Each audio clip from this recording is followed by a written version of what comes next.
सबसे संवेदनशील मुद्दा है इस वक्त, जो लोगों के जहन में ऊपर आया हुआ है, वो है रेप। रेप जो हर घर में चर्चा का विषय बना हुआ है, जिसको नॉर्मलाइज नहीं होने देना है। दिमाग में ये नॉर्मल ना हो कि अब तो हर जगह ऐसा होने लगा है।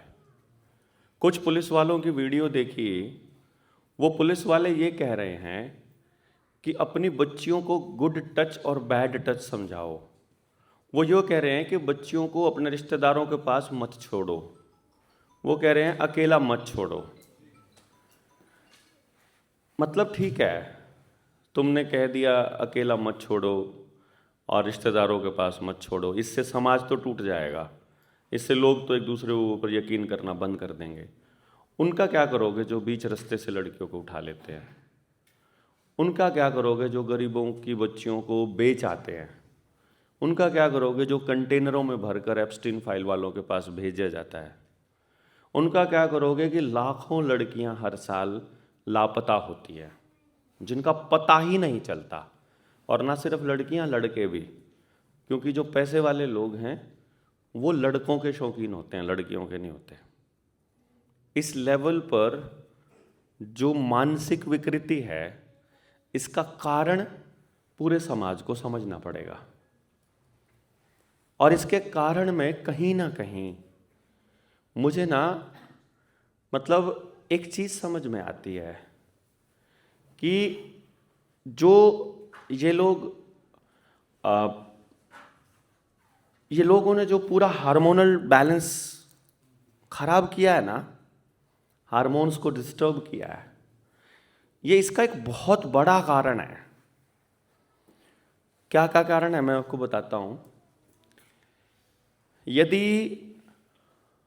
कोई इंसान अपनी ड्यूटी को 100% नहीं कर रहा है, तो उस इंसान के अंदर कभी भी एक फीलिंग ऑफ अकम्प्लिशमेंट नहीं आती है कि मैंने कुछ किया है। यहां तक कि जब आप सहवास की क्रिया में शामिल हो, अपनी पत्नी के साथ आप अंतरंग संबंध बना रहे हो, उसमें यदि दोनों को प्रेम महसूस ना हो तो भी आपको ये फीलिंग नहीं आएगी कि आपने कुछ कंप्लीट किया है। समझते हो जो मैं बात कह रहा हूं, जिस गहराई तक मैं जाने की बात कर रहा हूं? फिर जब आप अपने बच्चों की परवरिश कर रहे हो, उसमें यदि आपको ये महसूस ना हो कि आप बेस्ट कर रहे हो, तो भी फीलिंग ऑफ अकम्प्लिशमेंट नहीं आती है। जब आप अपना कोई नौकरी कर रहे हो, तो वहां भी फीलिंग ऑफ अकम्प्लिशमेंट नहीं आ रही है। और हार्मोन्स में डिस्टरबेंस की वजह से हमारे शरीर के अंदर एक अलग किस्म की कमजोरी आती जा रही है। लोगों के अंदर इंटरेस्ट चेंज हो रहे हैं। मोबाइल की वजह से हमारी निष्क्रियता बढ़ रही है। और उससे भी बड़ी बात है कि इधर तो हम लोगों के बच्चों के शरीरों की निष्क्रियता बढ़ रही है, उनकी पावर घट रही है, उधर से टीवी के ऊपर अश्लीलता आ रही है। मोबाइल के ऊपर हर बच्चा कोई वैसे ही कर रहा है, तो जो फ्रंट कैमरा है मोबाइल का, ये 24 घंटे आपकी तस्वीर खींचता है। पता है क्या आपको? ये हर 15 सेकंड में, 15 से 30 सेकंड में मोबाइल जो है आपकी तस्वीर खींचता है। पता है आपको या नहीं पता? पता होना चाहिए। आप अपने कैमरे को, अपने मोबाइल को ऑन रख रहे हो या ऑफ रख रहे हो, इससे कोई फर्क नहीं पड़ता।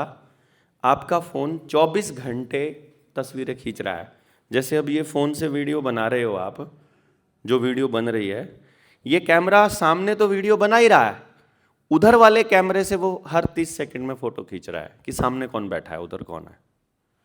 तो जब आप कॉल कर रहे हो, फ़ोन रखा हुआ है, आप कुछ भी कर रहे हो, फिल्म देख रहे हो, मान लो मूवी देख रहे हो, तो मूवी देखते वक्त या कुछ भी काम, फेसबुक चलाते वक्त, इंस्टाग्राम चलाते वक्त, वो कैमरा उस काम को करने वाले को पढ़ रहा है, माइक्रो एक्सप्रेशंस को रीड कर रहा है, क्योंकि ये स्मार्ट डिवाइस है। मैंने बोला ना, self monitoring and analysis reporting technology. ये एनालाइज कर रही है कि अश्लील फोटो सामने आने के बाद इसका चेहरा कैसा हो जाता है, गुस्से वाली फोटो आने के बाद इसका चेहरा कैसा हो जाता है, जब ये खुश है तब कैसा हो रहा है, जब ये उधर हा हा हा वाला साइन कर रहा है, क्लिक हंस रहा है कोई जोक पढ़ते हुए, तो स्क्रीन पर कैसा आ रहा है, तो ये इसका चेहरा कैसा हो जाता है, ताकि सड़क पे चलते हुए आपके चेहरे के भावों को ही पढ़ ले कैमरा और वहीं से पता चल जाए कि ये आंदोलनकारी है, ये सच्चा है, ये झूठा है, ये अश्लील है, ये खराब है, ये लो फ्रीक्वेंसी का, ये हाई फ्रीक्वेंसी का। इस लेवल पर मॉनिटरिंग की जा रही है आपकी। जो पुलिस में आपका कोई साथी हो, जैसे हमारे साथी हैं, तो कभी झज्जर की तरफ जाओगे तो इनकी मदद से एक एक करके हफ्ते में 1 दिन 2 दिन जितना भी समय 1-2 आदमियों को ये अपने साथ आपको इनके कंट्रोल रूम में ले जाएंगे, जो इनका कंट्रोल रूम है। अगर ये दिखा पाए तो आपको अंदर का सीन, वहां जो कैमरे की जो क्वालिटी है ना, आपने तो देखी होगी, इस लेवल की है कि 1 किलोमीटर बैठे आदमी के बाल गिन सकते हो। हाँ, मतलब कहीं आप इसको छोटा ऐसे मत छोड़ो, मतलब दूर आदमी दिखाई नहीं दे रहा, लेकिन जब वो जूम इन करते हो तो आप उसको कितना ही गहराई से देख, उसके होठ कितनी सेकंड के लिए नीचे ऊपर, आंख नाक आंख की पुतली तक एकदम ऐसे दिखती है, दिख जाती है ना जी, जूम करो तो ये हमारे लिए नहीं है ये चीजें। अब वो जो बच्चा उस मोबाइल के ऊपर, उस स्क्रीन के ऊपर जब वो देख रहा है और उसका एनालिसिस हो रहा है, तो स्मार्ट डिवाइस बनाने वाली कंपनियां उन बच्चों के बिहेवियर को नोटिस कर रही है। ऊपर से हमारे समाज में जो गालियां हैं, उन गालियों में एक्चुअली रेप है कि नहीं, और वो रेप, उसमें टारगेट महिला है, जो हम जो बोलते आ रहे हैं अभी तक, उन गालियों में किसी की मां है, किसी की बहन है, या तो उसका रेप है या उसके शरीर का कोई अंग है ना। यानी वो छोटे से छोटा बच्चा जब भी उसे साबित करना हो, तेरी ऐसी तैसी कर दूंगा नहीं बोलता है, वो अपने आप को ऊपर दिखाने के लिए वो सामने वाले की मां बहन का रेप करने की गाली देता है। नहीं है, शब्द रेप नहीं इस्तेमाल होता, लेकिन रेप ही होता है। क्यों जी, गलत तो नहीं कह रहा हूं? यानी कि प्रत्येक व्यक्ति को जब भी अपनी जिंदगी में ताकतवर महसूस करना हो तो उसे रेप करना पड़ेगा, ऐसा उस गाली का मतलब निकलता है। नहीं तो जब छोटे बच्चों को दबाया जाएगा, जब उनके अंदर कुछ निकाला नहीं जाएगा, जब उनके हुनर को निकाल के उनको फीलिंग नहीं दी जाएगी मस्ती वाली, तो वो घुटन भरा माहौल, या तो उस अश्लीलता को देख करके, हमारी बहन बेटियों को देख करके केवल वो आंखों आंखों में ही अच्छे से, बुजुर्ग कोई महिला जा रही है, कोई जवान लड़की जा रही है या छोटी बच्ची जा रही है, इससे कोई फर्क नहीं पड़ता उनको खाली औरत नजर आनी चाहिए। वो आंखों आंखों में ही सपने देख लेते हैं कि इसके कपड़े उतारते हुए कैसी दिखाई देगी है। वो इस लेवल पर घटिया सोच के लोग हो जाएंगे, वो बच्चे जिनकी ऊर्जा को सही दिशा नहीं दिखाई जाएगी। ये बहुत बड़ी जिम्मेदारी है जिनको समझ आ जाएगा। रेप के लिए आज भी कोई कानून हल्का नहीं है, आज भी फांसी की सजा हो सकती है, आज भी उसको उम्र कैद की सजा हो सकती है, फास्ट ट्रैक कोर्ट से फैसले भी हो जाएंगे पब्लिक की जल्दबाजी से, लेकिन फैसले करने से रेप नहीं रुकेंगे। मानसिकता को बदलनी पड़ेगी।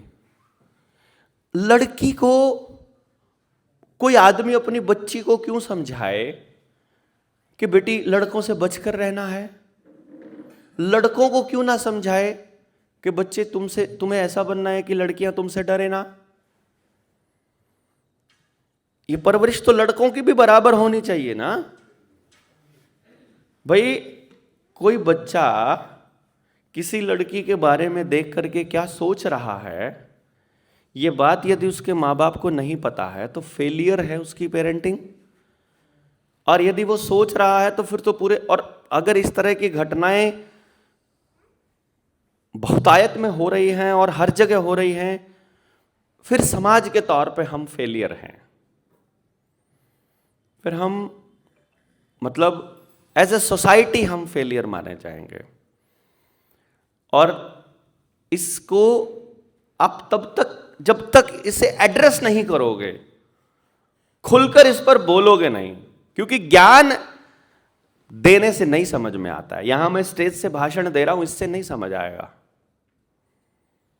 इससे बिल्कुल समझ नहीं आएगा। वो पुलिस वाला क्यों कह रहा है कि महिलाओं को, लड़कियों को लड़कों से दूर रहना चाहिए और उनसे बच के रहना चाहिए और अकेले नहीं जाना चाहिए? 4.5 साल से जनता सरकार मोर्चा की ट्रेनिंग में हमारी महिलाएं आ रही है। हुआ है किसी को फीलिंग कि कोई आदमी ऐसा हो सकता है यहां पर? 1 सेकंड के लिए महसूस नहीं होगा यहां पर। तो भाई अगर यहां हो सकता है तो कहीं भी हो सकता है। और ये भी कोई एक दिन में सारे लोग इकट्ठे नहीं हुए हैं, ये भी निरंतर प्रयासों से ऐसे लोगों को खोजने की बारी आई। जब इस तरह की सोच रखने वाले लोग सुखी दिखाई देंगे, खुश दिखाई देंगे, समृद्ध दिखाई देंगे और समाज में एग्जाम्पल के तौर पे निकलने लगेंगे, तो कोई आपके जैसा बनने की कोशिश करेगा ना, तो कोई हम जैसा बनने की कोशिश करेगा। यदि हम ऐसा व्यवहार करके फ्रस्ट्रेटेड दिखाई देंगे तो कोई हम जैसा क्यों बनना चाहेगा? तो जो अगली जनरेशन को रास्ता दिखाने का काम जिसका था, वो लोग अपना काम नहीं कर रहे हैं। जिस व्यवस्था को बनाए रखने का काम जिनका था, वो लोग नहीं कर रहे हैं। और जो आम जनमानस है उसे पता ही नहीं है कि वो मालिक है, वो किसी और से डिमांड कर रहा है ऐसे कानून बनाओ। क्या मतलब, क्या बेहूदगी है यार।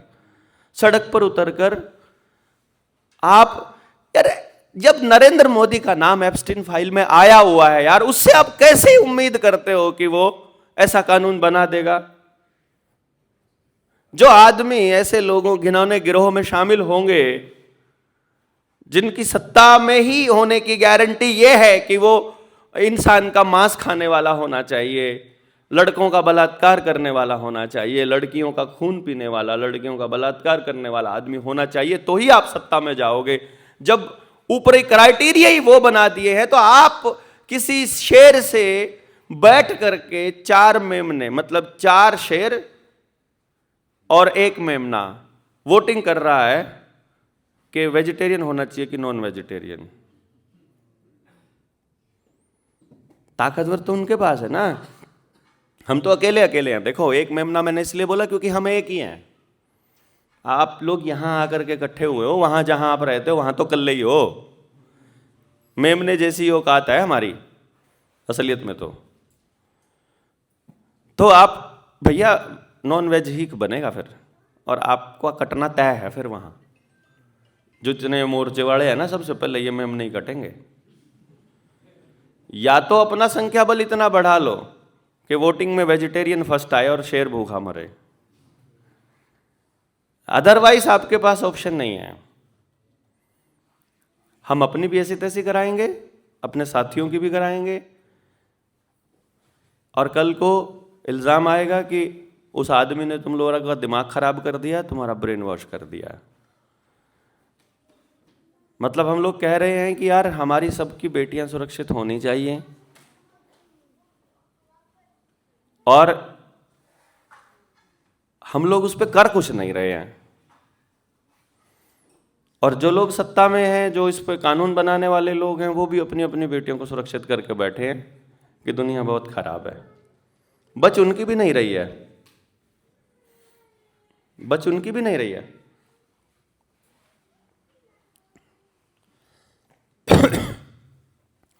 उनकी लड़कियों का अगर बाहर आचरण देख लोगे तो वो भी वेश्याओं से कम नहीं है, वो बस चौड़े हुए रहते हैं। कोई गरीब अपनी बेटी को पढ़ाने के लिए बाहर किसी शहर में भेज देता है, उससे खर्चे नहीं निकल रहे हैं। खर्चे निकालने के लिए उसे बॉयफ्रेंड पालना पड़ता है, या फिर बहुत सारे बॉयफ्रेंड बनाने पड़ते हैं, या फिर सचमुच में ऑफिशियली धंधा करना पड़ता है। और किसी को डाउट हो भाई किसी भाई को ये डाउट हो कि आपने अपनी बच्ची को गुड़गांव जैसे बेंगलोर जैसे शहर में भेजा हुआ और वो वहाँ जाके पढ़ रही है, तो जाके एक बार वहाँ का माहौल देखिए। और रात को सारी कॉलेज में पढ़ने वाली लड़कियाँ रात को धंधा करने निकलती हैं, जो भी अपने गांव को छोड़ करके वहाँ गई हुई है। मतलब नॉट सारी, मतलब बहुत ज़्यादा, मतलब बहुत ज़्यादा, नॉट सारी, सारी के लिए शब्द गलत निकल गया, लेकिन बहुत। मैंने तो, क्योंकि मैं रिसर्चर हूँ, मेरा काम है, मैं देखूंगा, मैं जाऊंगा, मैं ऑब्जर्व करके आऊँगा, तो मुझे इसके ऊपर मैं समाज को मैं बिना बोले, बिना देखे नहीं बोलूँगा। रिसर्च पार्ट का हिस्सा है कि आपको किसी भी लेवल तक जाना पड़ता है। और फिर ये देख करके बड़ा अजीब सा लगता है कि यार इन बच्चियों के माँ बाप ने क्या सपने पाल कर इनको यहाँ भेजा होगा कि हम अपनी बच्चों यहाँ, जो यहाँ से कनाडा अमेरिका गई हैं ना, जो लड़कियाँ अपने दम पर पढ़ाई के नाम पर, उनसे खर्चे नहीं निकल रहे हैं, वो वहाँ यही काम कर रहे हैं। अगर आपकी रिपोर्ट आई हो ऑस्ट्रेलिया से, कनाडा से, अमेरिका से, वो भी यही कर रही हैं। पूरी रिपोर्ट आई है, बाकायदा छप के आया है कि भारत की, एशिया की लड़कियाँ, चाहे नेपाल से गई हो, चाइना से गई हो, इंडिया से गई हो, वो सब वहाँ जा कर के धंधा कर रही हैं। सब, मतलब फिर सब निकल जाता है, लेकिन ज़्यादातर, या फिर उनको लड़का ढूंढना पड़ता है। मतलब पैसे के लिए लड़का, एनआरआई चाहिए उनको, पैसे के लिए वो अपने बच्चों को किसी और के यहाँ भेज रहे हैं। पैसा इतना इंपॉर्टेंट बना दिया गया है, वो कागज़ का टुकड़ा इतना इंपॉर्टेंट बना दिया है कि उसके लिए हम अपने बच्चों की जड़ें काट रहे हैं। तो फिर पैसे के लिए सब कुछ करेंगे। वो अपने अपने संस्कारों में, अपने पूरे समाज की सोच में इस तरह की बातें फैला दी है कि असली धन की तरफ किसी का ध्यान ही नहीं है। तो ये जो बच्चियों के साथ हो रहा है, इसके 3-4 बड़े कारण हैं, जिसमें सबसे बड़ा कारण एक आता है, सबसे बड़ा साइकोलॉजिकल कारण है कि मैं सक्षम नहीं हूं। ये जो फीलिंग जिसके अंदर आएगी, वो अपने आप को मर्द साबित करने के लिए ये काम कर रहा है। घर में मर्द साबित नहीं हो रहा। औरत जो है ना, घर की औरत सारी कमियां जानती है, वो उसको लानतें भेज रही है। और मैं जब इस रिसर्च में था कि आदमी ये वाला काम क्यों करता है, वो कोठे पर क्यों जाता है, वो वेश्याओं के पास क्यों जा रहा है, वेश्याओं के पास जाने का मेरे को, जो मैंने 70 लोगों के ऊपर ये एक्सपेरिमेंट किया था, जो कोठे पर जाते थे, रेगुलरली वेश्याओं से मिलते थे, जबकि उनकी घर की औरतें बहुत सुंदर थी, और जिन वेश्याओं के पास वो जाते थे उनमें सुंदरता नाम कहीं दिखाई नहीं था, कि उनकी पत्नी के मुकाबले तो उनकी कोई सुंदरता नहीं थी। फिर तुम वहाँ क्यों जा रहे हो? क्योंकि जो चीज़ तुम्हें वहाँ मिल रही है वो चीज़ तो घर में भी मिल सकती है। तो वहाँ पर जो चीज़ मिल रही थी वो क्या मिल रही थी कि जो वेश्या है वो कोई सवाल नहीं पूछती है, जो वेश्या है वो अपना समय, अपनी ड्यूटी आराम से करती है, और जो वेश्या है वो मुझे एहसास नहीं कराती है कि मैं काबिल नहीं हूँ। मैं वहाँ अपना साबित करके आता हूँ, उसको अंदर से ये फीलिंग है, और घर में मैं ये साबित नहीं कर पा रहा हूँ कि मैं मर्द हूँ।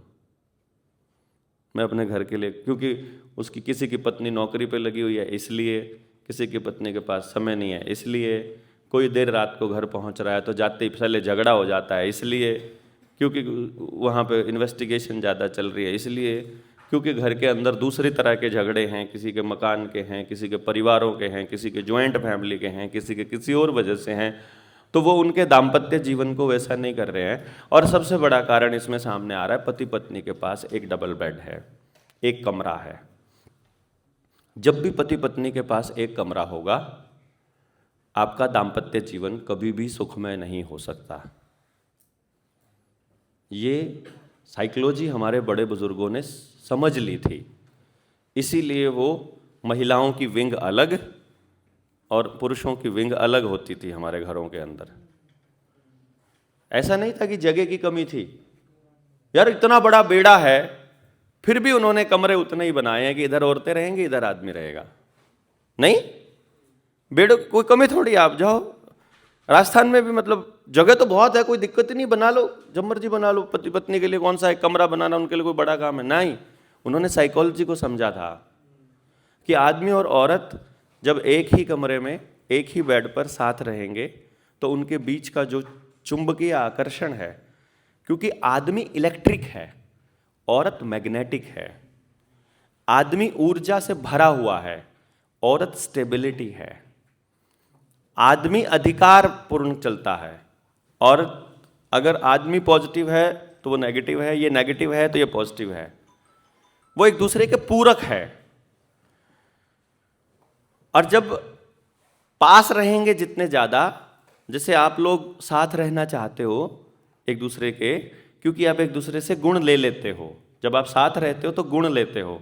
तब आदमी और औरत जब इकट्ठे एक ही कमरे में इकट्ठे रहेंगे तो वो एक दूसरे से अपने गुण ले लेते हैं। आदमी औरत के जैसा होने लग जाता है, वो औरत वाले काम भी करना चालू कर देगा ऑटोमेटिकली, और औरत आदमी जैसी होने लग जाती है। वो उसके जैसी अक्कड़, उसके जैसी स्वामित्व और उसके जैसी वो चौधर चलाने लग जाएगी जब आप इकट्ठे रहोगे ना। और जैसे ही आदमी औरत वाले गुण अपना लेगा, अब सोचो ऐसे ऐसे करके चलेगा तो कैसा लगेगा सड़क पे? आदमी ऐसे चलेगा तो उसको देखते ही लोगों के भाव ऐसे होंगे, मतलब। और औरत ऐसे चलेगी तो कोई दिक्कत नहीं होगी किसी को, है? सोच के देखो, कोई आदमी वैसा ही चले जैसे औरत चलती है, एक बार चाल दोनों की सेम करके देखो तो आदमी की तरफ लोग हंस के देखेंगे, और औरत कोई ऐसे चलने लगे तो उससे डर लगेगा लोगों को। मर्द को जनाना, जनाना को मर्दाना औरत बोल देंगे, उससे डर लगेगा नहीं। अब देखोगे जो औरत मर्दों जैसा बिहेव करने लग जाती है, उससे लड़के भागते हैं, उससे डरते हैं लड़के। मर्द डरता है उससे। तो ये नहीं है कि वो उसके जैसा कर नहीं सकती है, उसे करना नहीं चाहिए। मूल नेचर में नहीं है भाई। नेचर को क्यों खराब कर रहे हो आप? आदमी और औरत को जब दोनों को अलग बनाया है परमात्मा ने, अलग क्यों नहीं रहने देते हो?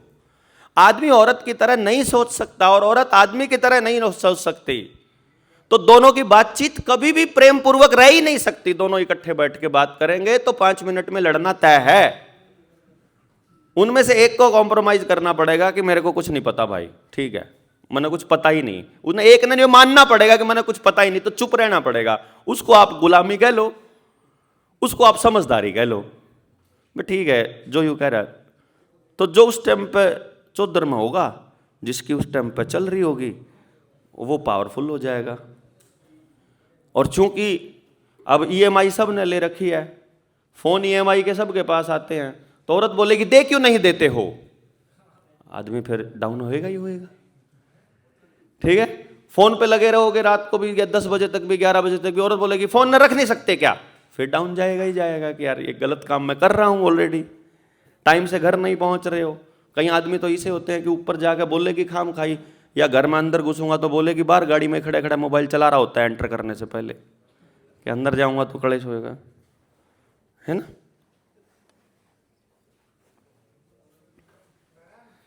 कर रहे देखते जिनका लग रही है पता है उनने अगा पकड़ा है।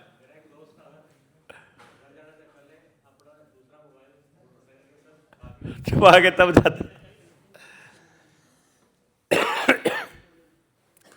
तो वो जो अब ना तो औरत को ये फीलिंग आ रही है कि मैं किसी काम की हूं परिवार में, और ना आदमी को ये फीलिंग आ रही है कि मैं अकम्पलिशमेंट की फीलिंग कि मैं अपने परिवार को संभाल रहा हूं। तो वो जो फीलिंग ऑफ अकम्पलिशमेंट है किसी भी इंसान के लिए बहुत जरूरी है कि मैं किसी लायक हूं। यदि ये फीलिंग हमने समाज में अगले बच्चों को नहीं दी, छोटे बच्चों तक ये मैसेज ट्रांसफर नहीं किया, हमने छोटे बच्चों के लिए ऐसा अरेंजमेंट नहीं किया, तो ये रेप की घटनाएं इस लेवल पर बढ़ने वाली है कि सगे भाई बहन आप घर में अकेले नहीं छोड़ पाओगे। ये इस लेवल पर बढ़ने वाली हैं, क्योंकि इस लेवल पर नैतिकता का पतन हो रहा, करना है, सिस्टम ने करना है, प्लानिंग है उनकी, हमारे पारिवारिक ढांचे को तोड़ना है उन्होंने। वो चाहते हैं कि लड़का लड़की से नफरत करे और लड़की लड़कों से नफरत करे। वो चाहते हैं कि अगली पीढ़ी के अंदर ये मैसेज जाए कि हमें शादी नहीं करनी है। और लड़कियां जब लड़कों से डरने लग जाएंगी तो लड़कियों से ही शादी करने लग जाएंगी, तो 377 उनकी काम आएगी हैं? तब आईवीएफ काम आएगा कि बच्चों के लिए आदमी की जरूरत नहीं है, औरत की जरूरत नहीं है। समझ गए ना? बच्चों के लिए आदमी की जरूरत नहीं, आदमी को औरत की जरूरत नहीं, शादी करने के लिए प्लेजर के लिए आदमी की जरूरत नहीं, औरत की जरूरत नहीं। अब तो सॉफ्ट टॉयज आते हैं, किसी की जरूरत ही नहीं है आपको। पैसा कमाने के लिए औरतें जो है वो हो गई हैं, आत्मनिर्भर हो गई हैं। औरतों को लोन भी देना चालू कर दिया है सिस्टम में बैठे लोगों ने। और औरत को लोन देना पूरे भारत के सर्वनाश का अगला कदम है, क्योंकि औरत का पूरा साइकिल जो उसके 25 दिन 28 दिन होते हैं, जो उसके मेंस्ट्रुअल साइकिल के होते हैं, जो उसके पीरियड्स का जो 28 दिन होता है, 28 के 28 दिन एक एक हार्मोन एक्टिवेट होकर के 28 दिन पूरे होते हैं। पूरा 28 दिन, पूरे 25 दिन उसके हार्मोनल बैलेंसेस में ही चलते हैं उसके, क्योंकि उसको वो सृष्टि की निर्माता है। उसके अंदर जितने फेजेस मून के हैं, मून के जितने फेज हैं, वो सारे फेजेस उसकी बॉडी में चल रहे होते हैं। उसके हार्मोन्स का सही तरह से उस तरह से रेगुलेट होना बहुत जरूरी है। और वो औरत अगर डिप्रेशन में जाएगी, अगर उसको चिंता रहेगी किसी चीज की, तो वो हार्मोन्स डिस्टर्ब होंगे, तो क्रॉनिकल डिजीज बनेंगी उसके शरीर में, और वो क्रॉनिकल डिजीज बनेंगी। इसीलिए औरत को इन लोगों ने घर में कमाने वाली वस्तु, कमाने वाले इंसान के रूप में स्टैब्लिश करना चालू किया कि औरत घर का हाथ बटाए तो बढ़िया बात मानी जाए, कि औरत घर बाहर निकले तो बढ़िया बात मानी जाए। औरत अब कर्जा भी ले ले, औरतों को दिए जाने वाले कर्जे की किस्तें महीने में नहीं होती हैं, हफ्ते वाली होती हैं, 15 दिन वाली होती है, जिससे कि वो किस्त देते ही अगली किस्त की चिंता करने लग जाए। उसका हार्मोन का जो लेवल है वो हमेशा स्ट्रेस लेवल हार्मोन, जो स्ट्रेस का हार्मोन है उसका लेवल ऊपर रहे, ताकि वो स्ट्रेस में रहे, ताकि उसके बाकी के हार्मोन डिस्टर्ब रहे, ताकि पूरा परिवार डिस्टर्ब रहे, ताकि पूरे परिवार में बीमारियां रहे। ये पूरा प्लान है। इट्स नॉट कोइंसिडेंस, ये कोई बैंकिंग प्रणाली का खेल नहीं है, ये पूरा सिस्टमैटिक प्लान, हार्मोन्स का ही खेल है सारा। तो ये छोटी चीज नहीं है और ये रुकने वाली चीज नहीं है रेप वाली, जब तक नॉलेज को इस लेवल पर लेकर नहीं जाएंगे।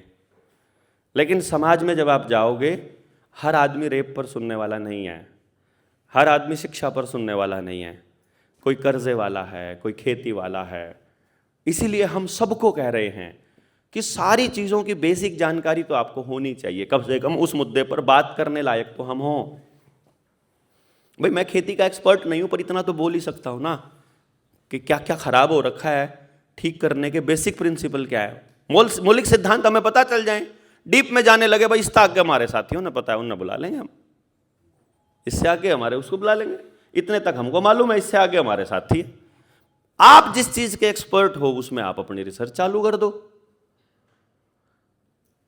इसलिए आपको हर मुद्दे पर बोलना जरूरी है। क्या पता सामने बैठा आदमी आपसे किस मुद्दे पर जुड़ जाए। तो हमें दो काम बड़े करने हैं यहां से जाने के बाद, एक लॉन्ग टर्म और एक शॉर्ट टर्म। शॉर्ट टर्म इसलिए करने हैं कि हम जैसे लोगों ने जो लॉन्ग टर्म काम किए हैं, अब उसके नतीजे आने लगेंगे। जैसे आप जुलाना में गए, सुबह गए, दोपहर को गए, दोपहर बाद, और घंटे भर के अंदर आप यहाँ 20-25 लोगों को ले आए। कुछ लोग वैसे आ गए देखने के लिए, और कुछ लोग ऐसे थे जो देवेंद्र बल्हारा को पहले से जानते थे, मोर्चे को जानते थे, वो मिलने के लिए ही आ गए। इसका मतलब है कि जुड़ने के लिए आपने पहला कदम तो उनका रखवा ही दिया है ना। तो शॉर्ट टर्म में ये काम करना है कि आप ये पैम्फलेट जो है हर आदमी तक पहुंचा दो, इन हैंड, हाथ में होना चाहिए, फोन में नहीं। फोन में नहीं, फोन में सिर्फ जानकारी के लिए। सीडीआर फाइल अपने एसटीएल के पास मिल जाएगी इसकी, उस सीडीआर फाइल से आप अपने गांव में प्रिंट करा सकते हो, 2000-5000 करवा के रख लो। जहां जा रहे हो गाड़ी के अंदर कोई मिले फटाक से पकड़ा दो, कोई मिले कहीं मिले पर्चा पकड़ा दो बस। मुद्दे हैं ना, जिसको पढ़ के लगे कि उसमें से किसी एक मुद्दे पर उसकी हाँ है तो आ जाएगा अपने आप कॉल करके, पीछे STL के सबके नंबर दिए ही हुए हैं, है कि नहीं? नहीं आएगा तो नहीं आएगा, ब्रांडिंग तो अपनी हो ही रही है। चारों जगह अगर पर्चे सड़क पर पड़े मिलेंगे ऐसे ही, कहीं उसका मुंह चला जाए जनता सरकार मोर्चा, फिर आगे जाए जनता सरकार मोर्चा, दिख ही रहा है। स्टेंसिल आती है अपने पास, स्टेंसिल आती है हर चीज़ की, कोई भी आर्टिकल लिखना है। गांव में किसी भी पॉलिटिकल पार्टी का कोई भी प्रचार वाला वो लिखा हुआ है परमानेंट दीवारों के ऊपर, सब पे कालिक पोत के जनता सरकार मोर्चा और मिस कॉल नंबर लिख दो, यूट्यूब लीडर इंडिया चैनल लिख दो, क्या दिक्कत है? क्यों जी? अपने चैनल का नाम लिख दो, कोई जरूरी थोड़ी है लीडर इंडिया का लिखना है। जिसकी ब्रांडिंग करनी हो आपने उसका लिख दो, कर सकते हैं, तो मुश्किल काम नहीं है। खंबे के ऊपर अपना काला पेंटर एक शाही ली, शाही वाली दवात सी ली और पेंट लिया और खंबे पे कितने लिख दिया जनता सरकार मोर्चा। है branding basically, it is not कि उससे होना कुछ नहीं है, लेकिन उसके मैं क्या कह रहा हूं, इधर भी दिख रहा है, इधर भी दिख रहा है, इधर भी दिख रहा है, उसको दिखना चालू होगा। तो आप लोगों को सबसे पहली बात क्या करना पड़ेगा कि आप इस बात को लेकर जाएं, कोई सुनने कि ये कौन है भाई, किसी को ये कहने की जरूरत नहीं पड़ेगी फिर ये जनता सरकार मोर्चा कौन है, क्या है, किस तरह का काम करते हो, ढूंढ ही लेगा अपने आप ही। गांव में एक भी पॉलिटिकल पार्टी के नेता का पोस्टर नहीं होना चाहिए जब तक इन सब, और गांव के लोगों से बात कर लो, अभी नहीं करना मतलब जाते ही कदे पाड़ दो, किसी का पोस्टर फाड़ना नहीं है, लगा हुआ पोस्टर फाड़ना नहीं है, हमें ना उसके ऊपर चिपकाना भी नहीं है कुछ भी। जो प्राइवेट कंपनियों की एडवर्टाइजमेंट लिखी हुई है उसको पोत सकते हो, उसके ऊपर पेंट अच्छे से करवा के लिखवाना, अच्छे से करवा के लिखवा लो, अपने मुद्दे लिखवाने अपने मुद्दे लिखवा दो, जैसे आपको लगे वैसे कर लो। लेकिन गांव में जब आप जाओ और गांव की सहमति ले लो, गांव की मीटिंग कर लो, उस मीटिंग के अंदर गांव वालों से पूछ लो कि ये मुद्दे हैं जी हमारे बच्चों के लिए, ये काम हम करना चाहते हैं। मैंने जो बताया था आपको सरियाज वाली जो मेरी वीडियो है सोलन ट्रेनिंग वाली, वो मैं या तो भेज ही दूंगा, एक वीडियो का लिंक बना लेते हैं कि ये वाली वीडियो तो सुन ही लो आप लोग कि हमारे मुद्दों पे हम करना क्या चाहते हैं। वो बातें आप अगर एक बार सुन लोगे तो आपको क्लैरिटी हो जाएगी करना क्या बात है।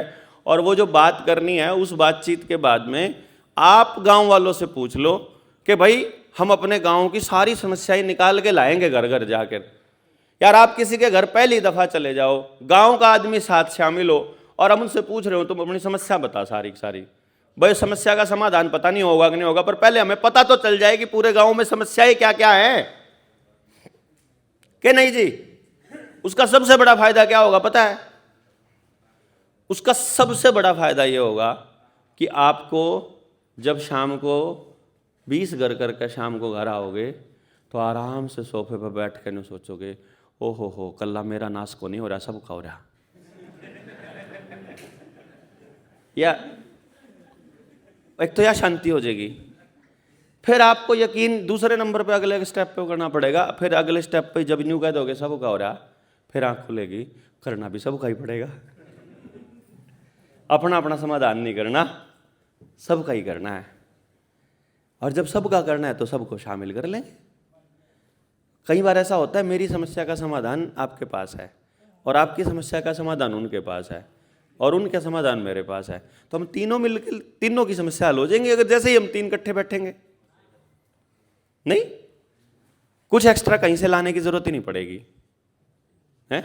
एक वैध है मान लो, एक की बिजली खराब हो रखी है, एक की मोटर खराब हो रखी है और तीनों को तीनों काम करने आते हैं।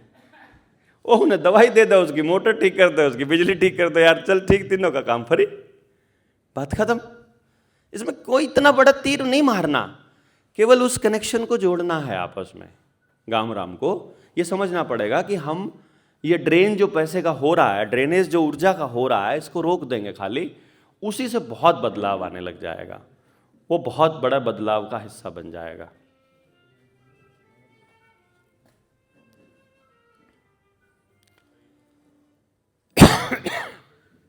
किसी जानकार का है, क्या नाम है? होगा कोई बात नहीं, दिल्ली से, चलो कोई नहीं।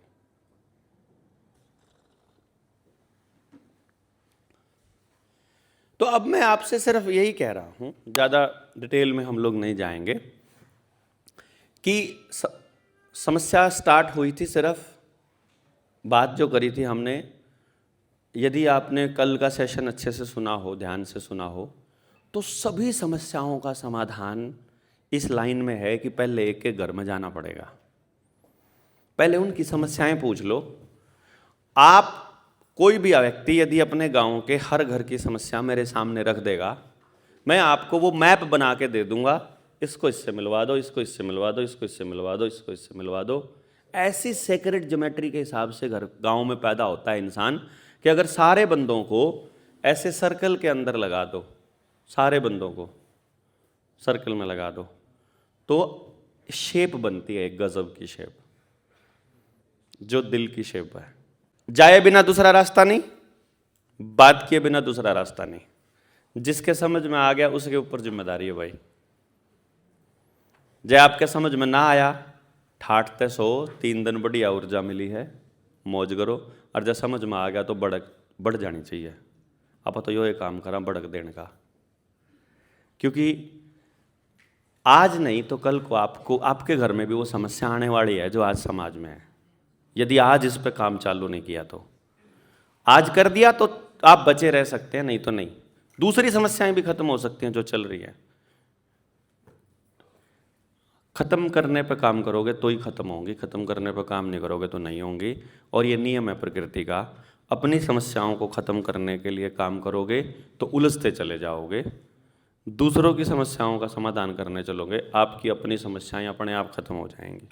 दोबारा तो मिलेंगे ना फिर अपा, मिलते हैं दोबारा से एक बहुत शानदार ट्रेनिंग के लिए। आपका बहुत बहुत धन्यवाद जी। जय हिंद, जय भारत। भारत के हुंकार है